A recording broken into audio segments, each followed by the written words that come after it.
কথায় আছে, কর্ম কখনো প্রশ্ন করে না, কখনো উত্তরও চায় না।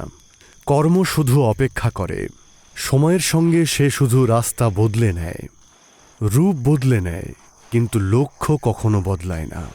যে আগুন কখনো অন্যের জন্যে জ্বালানো হয়, সেই আগুন তার অধিকার ফিরে পাওয়ার জন্য ফিরে আসে। আজকের এই রাতটাও ঠিক সেই রকমই। প্রধান ঘাট থেকে দূরে একটা নিস্তব্ধ শ্মশান ছাইয়ের স্তূপে ভরা ছিল। প্রায় নিভে আসা একটা চিতা তখনও জ্বলছিল। সেই নিভে আসা আগুনের সামনে এক অঘরী সাধু বসেছিল, চোখ বন্ধ, সারা শরীরে ছাই মাখা, মাথায় একটা বড় জট নিয়ে তার ঠোঁট বারবার মন্ত্র উচ্চারণ করে যাচ্ছিল। কোনো শব্দ ছাড়াই মন্ত্রোচ্চারণ করছিল, আর প্রতিটা মন্ত্রের সঙ্গে মাটি থেকে ছাই তুলে সে যজ্ঞের মধ্যে ছুঁড়ছিল। আগুনটা মাঝে মধ্যে জ্বলে উঠছিল। যজ্ঞ করতে করতে সাধুর শরীর ভারী হয়ে যাচ্ছিল। ভক্তিতে হাত ওপরে উঠছিল, যেন নিজেকে পুরোপুরি সমর্পিত করে দিয়েছে। ঠিক তখনই আগুন নিভে যায়। চারদিকে একটা ভয়ঙ্কর পরিবেশ তৈরি হয়। সাধু মাটিতে প্রণাম করে, আর তারপর যখন সে চোখ তুলে দেখে, তখন ছাই আর হাড়ের মধ্যে থেকে একটা আকৃতি উঠে দাঁড়ায়, ধীরস্থির, ভয়ঙ্কর এবং শান্ত। একজন স্ত্রীর আত্মা, না কোনো চিৎকার, না কোনো ছটফটানি। তার দৃষ্টি দেখে মনে হচ্ছিল তার মধ্যে প্রতিশোধের আগুন জ্বলছে। সে সাধুর দিকে তাকিয়ে থাকে। সাধুর মুখে মৃদু হাসি দেখতে পাওয়া যায়। তার মনে হয় যে যজ্ঞ সফল হয়েছে, কিন্তু মুহূর্তের মধ্যে তার হাসি যেন মিলিয়ে যায়। তার রুদ্রাক্ষের একটি মালা ছিঁড়ে যজ্ঞের মধ্যে এসে পড়ে।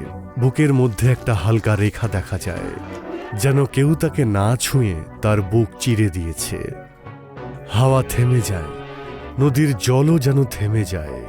ঠিক তার পরের মুহূর্তেই সাধু অজ্ঞান হয়ে মাটিতে পড়ে যায়। ঠান্ডা মাটিতে অঘরী সাধুর দেহ পড়ে থাকে। তার চারদিকে পুজোর জিনিসপত্র ছড়িয়ে থাকে। তার শরীরে তখনও ভস্ম লেগেছিল। আস্তে আস্তে তার চোখ খোলে। সে তাড়াহুড়ো করে উঠে বসে। পিছনের চিতাটা পুরোপুরি পুড়ে গিয়েছিল, শুধুমাত্র হালকা আগুন দেখতে পাওয়া যাচ্ছিল। সাধু অবাক দৃষ্টিতে তাকিয়ে দেখে, চিতার তো এই অবস্থা ছিল না। তারপর সে ভালো করে চারদিকে দেখে, আর সেই আত্মাকে খোঁজে, কিন্তু তাকে কোথাও পায় না। সে আবার মন্ত্র জপ করা শুরু করে। ঠোঁট নড়ে, কিন্তু কোনো শব্দ শোনা যায় না। চিতার আগুনের কোনো পরিবর্তন হয় না। হাওয়াও যেন নিস্তব্ধ হয়ে দাঁড়িয়ে আছে। প্রথমবার সাধুর চোখে ভয় দেখতে পাওয়া যায়। সাধু কোনো কথা না বলে তার নিজের জিনিসপত্র নিয়ে শ্মশান থেকে বেরিয়ে যায়। অন্ধকারে মাটির পথ ধরে সাধু জঙ্গলের দিকে একা একা হাঁটতে শুরু করে। সে যাওয়ার পর ছাইয়ের স্তূপ থেকে কিছু ছাই পড়ে যায়। মনে হয় কোনো অদৃশ্য কিছু যেন মুক্তি লাভ করল। অঘরী সাধু যখন তার আশ্রমে ফিরে আসে, তখন সেখানে গ্রামের লোকেরা ভিড় করে দাঁড়িয়ে থাকে। সে সবাইকে সেখান থেকে চলে যেতে বলে ঘরের ভিতরে এসে হঠাৎ থমকে দাঁড়িয়ে পড়ে। কেউ যেন তার আশ্রমকে ধ্বংসস্তূপে পরিণত করেছে। চারদিকে শুধু যেন ধ্বংসের স্তূপ, ভাঙা চোরা লাঠি আর ভাঙা আসবাবপত্র পড়ে রয়েছে। যেগুলো সে বহু বছর সাধনা করে লাভ করেছিল, সেগুলো সবই মাটিতে মিশে গিয়েছিল। শাস্ত্রের বইগুলো যেন কেউ ছিঁড়ে টুকরো টুকরো করেছিল। মূর্তিগুলো কেউ যেন ভেঙে দিয়েছিল। আর সেই জায়গাতে পবিত্রতার যেন কোনো স্থানই ছিল না। এমন মনে হচ্ছে যে কেউ যেন ইচ্ছে করে তার বিশ্বাস আর তপস্যাকে পিষে দিয়েছে। মহারাজ, এসব কি করে হলো? কোনো ব্যাপার না, সাধুর কাছে সব ছাই একই হয়। কিন্তু মহারাজ, গ্রামের একটা বাড়িরও তো কিছু হয়নি, শুধু আপনারই ঘর। ভগবানের মূর্তিগুলো তো দেখুন, এটা কি কোনো বিপদের আশঙ্কা? ভগবান সবার ভালো করবেন, আপনি নিশ্চিন্তে থাকুন। আপনারা সবাই বাড়িতে যান, আমি সব দেখে নিচ্ছি। গ্রামের লোকেরা ওনার কথায় আশ্বস্ত হয়ে এক এক করে চলে যান। কিছুক্ষণ পর অঘরী সাধু পুরোপুরি একা হয়ে যান। সে চারদিকে তাকিয়ে তার আশ্রমটাকে দেখছিল। ভাঙা জিনিসপত্র আর ধ্বংসস্তূপে পরিণত হওয়া আশ্রমকে। সাধু ওখানে দাঁড়িয়েই মন্ত্রোচ্চারণ শুরু করেন আর আস্তে আস্তে তার চোখ বন্ধ করে নেন। নিস্তব্ধ সেই জায়গাতে দাঁড়িয়ে সাধু মনে মনে জপ করতে শুরু করে। অঘরী সাধু যজ্ঞের কাছে বসে মন্ত্রোচ্চারণ শুরু করে দেয়। মন্ত্র শেষ হতেই ছাইয়ের স্তূপ থেকে একটু ছাই নিয়ে সে যজ্ঞের মধ্যে ছুঁড়ে দেয়, কিন্তু সেই মুহূর্তেই আগুন নিভে যায়। সে হঠাৎ তার চোখ খোলে। সামনে সেই ভয়ঙ্কর ঘটনা দেখে ভয়ে তার গলা শুকিয়ে যায়। এ কি? এ তো কোনোদিনও হয়নি। না, এ ঘোর অনর্থ। এসব নিয়ে সে যখন ভাবতে শুরু করে দেয়, সেই মুহূর্তে সে একটা বাচ্চার হাসির শব্দ শুনতে পায়। সাধু ঘাড় ঘুরিয়ে জঙ্গলের দিকে দেখে একটা ছোট্ট বাচ্চা মেয়ে দাঁড়িয়ে আছে। কে তুমি? কিন্তু বাচ্চা মেয়েটি চুপ করে দাঁড়িয়ে থাকে। ভয় পেও না, আমি তোমার কোনো ক্ষতি করব না। কে তুমি? বাচ্চাটি হঠাৎ পিছন দিকে ঘুরে জঙ্গলের দিকে দৌড়তে থাকে। সাধু আশ্রম থেকে বেরিয়ে মেয়েটিকে অনুসরণ করে, কিন্তু দেখতে দেখতেই মেয়েটি জঙ্গলের মধ্যে উধাও হয়ে যায়। সে চারদিকে খোঁজে, কিন্তু মেয়েটাকে কোথাও দেখতে পায় না।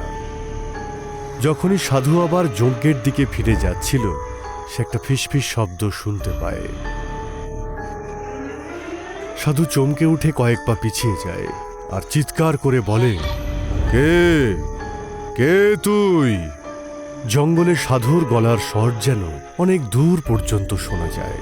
জঙ্গলের চারদিক থেকে আবার যেন সাধুর সেই কথাই ফিরে আসতে থাকে, আর সেই শব্দের তরঙ্গ এতটাই ভয়ঙ্কর হয়, সাধু তার কান চেপে ধরে আর দৌড়ে জঙ্গল থেকে বাইরে বেরিয়ে যায়। অঘরী সাধু শেষ কৃত্যের ঘাটে পৌঁছয়, আর তার চোখ সেই কাঠের বোর্ডটার দিকে পড়ে, যেখানে কয়েকদিন আগেই সৎকার করা লোকেদের নাম লেখা ছিল। ঠিক সেই জায়গাতেই যেখানে তার সাধনা ভঙ্গ হয়েছিল। যখনই সে নামগুলো পড়া শুরু করে, সে বুঝতে পারে যে মৃতদেহকে সে জাগাচ্ছিল সে একজন কিন্নর ছিল, নাম অপরাজিতা। ঠিক তখনই একটা প্রশ্ন তার মনে জাগে, এই মহিলাই যদি অপরাজিতা হয়, তাহলে অশ্বিনী কে ছিল? সে বারবার নিজেকে এই প্রশ্ন করতে থাকে। অঘরী এর সমাধান কিছুতেই করতে পারে না, শুধু পড়ে থাকে রহস্যতে ভরা সেই কাঠের বোর্ড। সাধু তার নিজের ঘরে এসে পবিত্র মন্ত্র জপ করতে থাকে, কিন্তু হঠাৎ তার কেমন একটা হয়ে যায়। তার কিছুই আর মনে পড়ে না। শব্দ, মন্ত্র, ভক্তি, যেন সে তার স্মৃতিশক্তি হারিয়ে ফেলেছে। ওম রিং শ্রীম ওম রিম ওম ভূর্ভুব। তার চোখ হঠাৎ খুলে যায় আর সে অবাক দৃষ্টিতে তাকিয়ে থাকে। আর ঠিক সেই মুহূর্তেই সে বুঝতে পারে কিছু একটা শুরু হয়েছে। ভয় তার চোখে মুখে দেখা যায়, গলা যেন শুকিয়ে আসে। তারপর সে খাট থেকে মাটিতে নামে আর মাটির কলসির থেকে জল খেতে যায়, কিন্তু অবাক হয়ে দেখে মাটির কলসিটা সেখানে নেই। এদিকে ওদিকে তাকিয়ে ছটফট করতে করতে আর খুঁজতে খুঁজতে কিছু পুরনো শাস্ত্র আর পুরনো কিছু বইয়ের দিকে তার চোখ যায়। ওগুলোকে সে তার ঘর পরিষ্কার করার সময় কোনো গুরুত্বই দেয়নি। সে শাস্ত্রের বই বের করে আর পড়তে শুরু করে। প্রতিটা পাতা যখন সে ভালো করে মন দিয়ে দেখে, তখন গ্রাম থেকে তার শিষ্য সতীশ দরজার সামনে এসে দাঁড়ায়। মহারাজ, এসো সতীশ, হঠাৎ করে আজ এখানে? মানে আমি এখান দিয়ে যাচ্ছিলাম, তাই ভাবলাম একটু দেখা করে যাই। খুব ভালো করেছ। আর বলো, কেমন চলছে সব? সবই ভালো চলছে মহারাজ। গ্রামে একটা ছোট্ট অনুষ্ঠান রেখেছি আজকে। যদি আপনি ওখানে আসেন তাহলে আমার খুব ভালো লাগবে। অবশ্যই। কিসের অনুষ্ঠান? আসলে আমার ছোট বোনের বিয়ে ঠিক হয়ে গেছে, তো সেই আনন্দে আপনি অবশ্যই এসে কিন্তু ওকে আশীর্বাদ করবেন।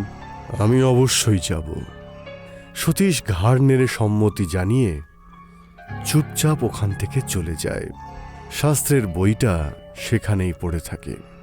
অঘরী সাধু শচীনের বোনের অনুষ্ঠানে এসে বসেছিলেন। যেখানে গ্রামের লোকেরা সবাই খুব আনন্দে মেতেছিল। থেকে কিছুটা দূরে সাধু চুপচাপ বসে সব দেখছিল। মঞ্চে একটা ছোট্ট মেয়ে গান গাইছিল। তার গলার স্বরটা খুব মিষ্টি আর আকর্ষণীয় ছিল, তাই সাধু তাকে ভালো করে দেখছিল। হঠাৎ তার অদ্ভুত কিছু অনুভব হয়, যেন অনুষ্ঠানে সবার হাসির শব্দ তার কানেই ঢুকছে না। চারদিকে অন্ধকার নেমে আসে।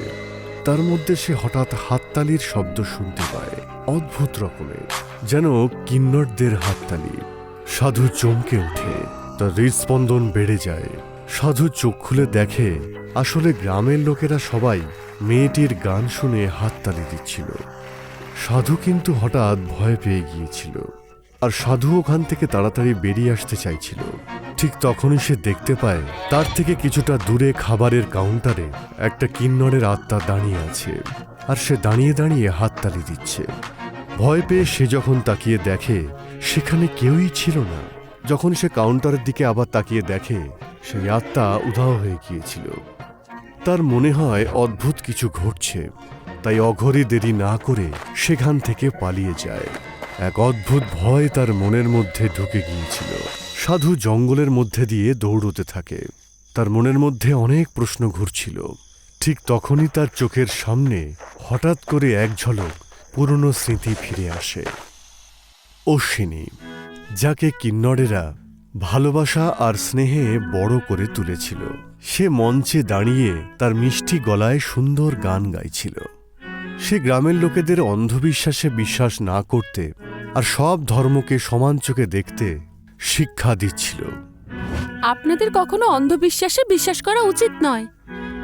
ঈশ্বর সবার জন্য, তাই তার উপরে অধিকার সবার সমান। সমস্ত সাধুরা তার প্রভাবশালী কথাবার্তা আর জ্ঞান নিয়ে খুবই বিরক্ত ছিল। অশ্বিনীকে ডাইনি বলে গ্রামের লোকেরা তাকে ঘন জঙ্গলের মধ্যে নিয়ে যায়। তাকে শিকল দিয়ে বেঁধে সাধুদের সামনে বসিয়ে দেওয়া হয়। সাধু মন্ত্রোচ্চারণে ব্যস্ত ছিল। কিন্নরদের কাকুতি মিনতি আর অশ্বিনীর প্রার্থনাতেও কোনো কাজ হয় না। একজন সাধু কোনো দয়ামায়া না করে চন্দন কাঠের টুকরো দিয়ে মেয়েটির গায়ে আগুন লাগিয়ে দেয়। কিন্নরেরা রাগে হাততালি দেওয়া শুরু করে। তাদের হাততালির শব্দ সারা জঙ্গলে তরঙ্গায়িত হতে থাকে। কিন্নর গ্রামের লোকেদের আর সাধুদের অভিশাপ দেয়, তোরা আমার বাচ্চাকে মেরে ফেলেছিস। এটা একটা কিন্নরের অভিশাপ। এই গ্রামের সর্বনাশ হবে, সবকিছু শেষ করে দেবে। সতীশ খুব টেনশন আর চিন্তা নিয়ে তার বাবার কাছে আসে আর তাকে পুরো বিষয়টা বলে। বাবা, মণ্ডপে একটা বড় শর্ট সার্কিট হয়েছে। যখনই তার বাবা তার দিকে ঘোরে আর কিছু বলতে যায়, ঠিক তখনই হঠাৎ একটা ভয়ঙ্কর বিস্ফোরণ বিয়ের অনুষ্ঠানের সেই জায়গাটাকে একেবারে ধ্বংস করে দেয়। অঘরী সাধু দূর থেকে সেই বিস্ফোরণ দেখতে থাকে। তার চোখে জল চলে আসে। ভয় পেয়ে সাধু দৌড়তে শুরু করে দেয়। ঠিক তখনই তার সামনে অপরাজিতার আত্মা এসে দাঁড়ায়। তাকে দেখে সাধু হাঁটু মুড়ে বসে পড়ে আর কাঁপতে কাঁপতে দয়া ভিক্ষা চাইতে শুরু করে। অপরাজিতা দেবী, আমি অনেক বড় ভুল করে ফেলেছি। আমরা যা করেছি তা অন্যায় ছিল। আমি সেই পাপের প্রায়শ্চিত্ত করতে চাই। অপরাজিতার আত্মা শান্ত হয়ে যায়। তার মুখে যেন আনন্দের হাসি ফুটে ওঠে। সে তার নিজের হাত তুলে সাধুকে ওড়াতে থাকে আর তাকে সেই দিকে টেনে নিয়ে যায় যেখানে অপরাজিতার শেষকৃত্য হয়েছিল। যখনই সাধু শূন্যে ভাসতে থাকে, তখনই তার শরীরের রুদ্রাক্ষের মালা থেকে এক এক করে রুদ্রাক্ষ নিচে পড়তে থাকে। শেষ রুদ্রাক্ষ শ্মশানের দরজার ঠিক সামনে এসে পড়ে। এক ভয়ঙ্কর শক্তির সঙ্গে অপরাজিতা তাকে শূন্যে ছুঁড়ে মারে, আর সেই সাধু ঠিক সেই জায়গাতেই গিয়ে পড়ে যেখানে তার শেষকৃত্য সম্পন্ন হয়েছিল। বাকি সমস্ত কিন্নরেরা সেখানে গোল হয়ে ঘিরে দাঁড়িয়েছিল। তাদের মধ্যে থেকে একজন চন্দন কাঠের গায়ে আগুন লাগিয়ে আস্তে আস্তে এগিয়ে আসে। অপরাজিতা সেই আগুনকে সাধুর দিকে তাক করে, আর সাধু কাঁপতে কাঁপতে বলে, না না, আমাকে ক্ষমা করে দাও, না। অপরাজিতা জ্বলন্ত আগুন সাধুর গায়ে ছুঁড়ে মারে, আর অঘরী পুরোপুরি পুড়ে যায়। তার চিৎকারের শব্দ বহুদূর পর্যন্ত শোনা যায়। আর সে হঠাৎই সেই দৃশ্যের কথা অনুভব করতে থাকে, যেভাবে তারা অশ্বিনীর গায়ে আগুন লাগিয়ে দিয়ে